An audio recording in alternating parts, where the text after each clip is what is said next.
How's it going, everybody? Be unique, and welcome back. I don't know what I did that for. It's that. Welcome back to another video, and like I said, like I always say in my previous videos, like and subscribe before we get going with this video, guys. It really helps me out, of course. But how are you all doing? How are you all doing? Today we're going to be talking about live-action remake movies. And I'll tell you what, I am sick to the back teeth of them. And people, it's been like an ongoing conversation, hasn't it, for a while.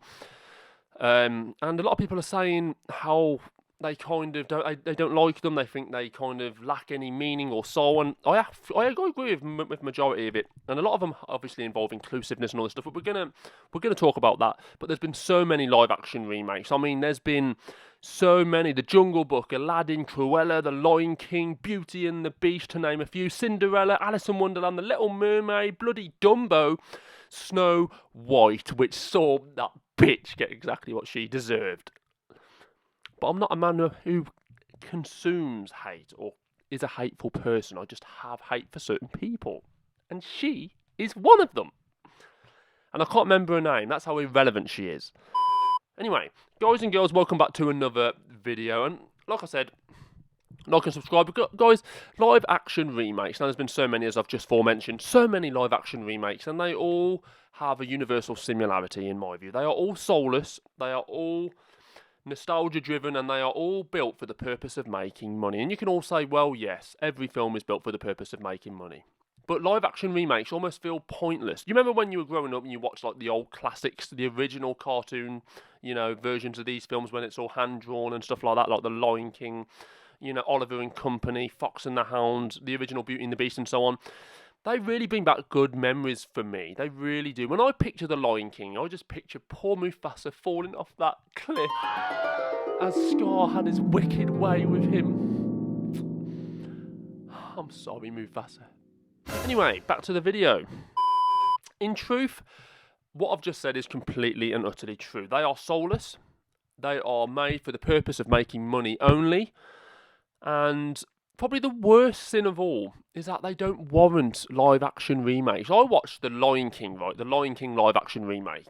And obviously, we all know the original Lion King is one of the greatest movies ever. It's one of the greatest cartoon or animated movies in the history of filmmaking. The soundtrack's fantastic. The voice acting is fantastic. The characters are fantastic. The film is just an utter brilliant movie. And then all of a sudden, this live-action remake comes in. James Earl Jones, every single moment of dialogue, it sounds like he wants to fall asleep. Obviously the original actor, Jeremy Irons, I'm not sure if he's passed away or not, but he did not play Scar in this movie. The film, honestly, it sucked so much balls. It's unreal. And I remember watching it for the first time thinking, it's literally scene for scene. It was like a scene for scene remake of the original Lion King with a few kind of added on scenes. There was only like about 5 or 6 minutes worth of different scenes that they didn't have in the original. They're just kind of trying to shake it up to add a bit more depth to certain scenes. But the film was a scene for scene. Honestly, dialogue was literally copy and paste from the original. It was so it was so drained of life, the film was. It was so soul-sucking. It was unreal. I remember watching it for the first time thinking, if you're going to do a remake, at least if you're going to do a live-action remake to a film, don't have it scene for scene, dialogue for dialogue. At least try and make your own interpretation of that film. But to actually make a live-action remake where it's basically shot for shot, word for word, it is such a waste of time because for two reasons. Number one is we've seen it all before. There's no kind of unpredictability. We've seen and heard all the dialogue before, and we've seen all the scenes before. You're never going to compete with the original because, it's a classic. You're just going to end up with what I call dead, soulless remakes, and that is exactly what these movies are. Now, I've seen Beauty and the Beast. I thought that was exactly the same. I thought it was devoid of soul. I haven't seen Cinderella. I watched a bit of Snow White, but it is awful. I could not even bring myself to sit through that whole film. I thought it was absolutely shocking.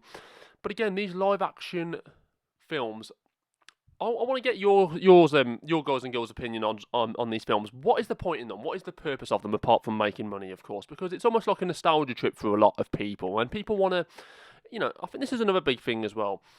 Because we're obviously in, it's 2025, this is almost like you can see your most favourite, most idolised characters, the most classic, old films in this beautiful scenery, because obviously they've got all the special effects now. You can see all your classic, favourite characters, your favourite scenes, but in this beautiful world where it's enhanced, because obviously they've got all these special effects.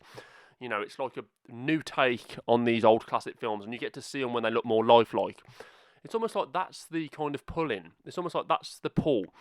You get to see all of your favourite films, all of your favourite classic, Disney film, favourite classic old films. You get to see all your favourite films, all your favourite classic Disney films, but with this new coat of paint. You know, it looks cleaner, it looks beautiful, all the colours look vibrant, the special effects are fantastic. You know, come and watch this film that you used to love and watch it now, and now it's been enhanced and looking fantastic. But like I said, they're all devoid of any kind of. They're nonsensical as well, because you're never going to compete with the originals. You can't possibly compete with the originals. And to actually make a film, to remake a film in CGI, but to literally do it scene for scene, word for word, this seems like a waste of time. Yes, it's going to bring the money in because people love these films back in the day. People used to love watching these films back in the day, so they're going to love watching them now. If you tell someone about The Lion King, you know, like for me personally, or for someone who's used to watch The Lion King virtually every day, like I did, there's going to be so many people out there that loved these films back in the day. So when they hear about them coming out now, when they hear about these films getting released now, they're going to be like, oh my God, I used to watch that all the time when I was a kid. I can't wait for it to come out again now. And that's the pull. It's nostalgia. Nostalgia is the pull for these films. There is no other pull for these films other than nostalgia. Nostalgia is their main ingredient to getting people to watching these films, to grabbing the audience and pulling them in to watch these films at the theatres and cinemas. Nostalgia is their key antidote. There's nothing else. There is no other reason why anyone would sit and watch these crappy, soulless live-action remakes. There is no other reason other than the fact that they used to love these films when they were growing up, and it's like a nostalgia kick. It's like you're taking like a red pill that brings you back to your childhood, and that is literally what they offer you at the door when you're walking in. It's almost like they offer each and every audience member a red pill, and that red pill takes you back to your childhood. And every single time someone walks in, they pass you a pill. You swallow the pill, and it's like, oh my God, I remember this. This is how I felt when I was a kid watching this film. It's like a buzz. It's exciting. Not only are they doing it with films like that, but obviously they bring back films like Star Wars with the modern day saga. They brought back Jurassic World. You know, they're doing another Jurassic World. They bring back so much of the beloved films now, and it is literally all nostalgia. Nostalgia is the driving force for each and every one of these films. Yes, when obviously The Force Awakens came out, I think it was that 2017 when Force Awakens came out, the first of the new saga. I was quite excited because obviously I didn't really kind of understand any of this stuff, you know, back when I was watching that film. That was kind of the first time I actually kind of fully understood that it's all, you know, from now on, it's going to be nostalgia. I remember watching The Force Awakens when it was advertised on telly, and I thought, this looks exciting, this looks pretty good, this looks different. You know, it's like a modern take of Star Wars. And I remember when I watched it, when I came out of the theatres watching that film, or the cinemas for us Brits, I thought, oh my God, that was absolutely awful. It was absolutely awful. And I remember watching, when I came out of the cinema watching the live-action remake of The Lion King, I thought, that was awful. It was just pure nostalgia. There was no quality, there was no real substance to the film, no real class to the movie. It was just nostalgia. That's the only thing I felt, was like every single scene just brought me back to the original. So that's another thing as well. When you're remaking a film, when you're making a live action remake to a film, the purpose of that film is to kind of, I'd imagine, to be a good standalone film. But all the live action remake of The Lion King did for me was bring me back to my roots and remind me of the much superior original. And that surely can't be the intention of a film or a director or a writer when they are making a live action remake, is to basically just remind you of the more superior film that came before it. That can't be the purpose of those films. But that's all it did for me. That is all it did for me, was remind me of the far superior original. And the same with Beauty and the Beast. And look, give me your thoughts, guys and girls. What do you guys think of these live-action remakes? Should they even exist? I mean, there's nothing to say they shouldn't exist, but the purpose of them, in your view, what is the purpose of them? For me, it's just a nostalgia trip. Like I said, it's like you walk through, you know, the kind of gates at the theatre, someone offers you a red pill, and you ask them, what is this pill? And they tell you, this red pill is going to take you back to your childhood. It's going to remind you of when you watched these films when you were a kid, and you're going to feel happy and fun memories. And then you kind of turn around and say, okay, that's nice, but am I going to enjoy this film? And they say, no. That's not the purpose of this film. The purpose of this film is not for you to actually come out and say that was a good film.